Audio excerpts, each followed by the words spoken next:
ఎన్నట్టు కాదు సామే, జరిగినట్టుంది. అది సరే, ఇంతకెవర్తిది? ఎవర్తి గివర్తి కాదు సామి, ఎవరు అని అడగాల. మీ ఇంట్లో పెద్దోళ్ళు పద్ధతులు నేర్పించలేదేటి? పట్టుకుంటే నా పిడికిటంత లేదు, పద్ధతుల గురించి మాట్లాడుతుంది. ఎవరే ఇది? నా అసిస్టెంట్. ఏంది నువ్వే పని మనిషివి, మళ్ళీ నీకు ఒక అసిస్టెంటా? నేను ఈ రెస్టారెంట్ ఓనర్ని, నాకే లేరు ఇంతవరకు అసిస్టెంట్.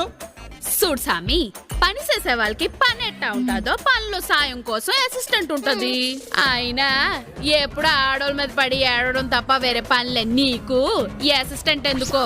తాను దూరడానికే సందు లేదంటే ఆ సందులో సంక్రాంతి చేసుకుందామందంట వెనకటికి నీలాంటి ఒకటి. నా హోటల్లోకి ఒక్క అమ్మాయి రావడమే ఎక్కువ అనుకుంటే మళ్ళీ ఇంకోట ఎల్లమంది ఎల్లటం కుదరదు సామి.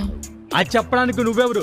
నువ్వు పంపించేదాన్ని. ఇదిగో పంపడాలు గెంపడాలు లాంటివి లేవు. నేను ఈడ పని చెయ్యాలంటే అది ఈడ ఉండాలే. అది ఉంటే దాంతో నేనుండాలి.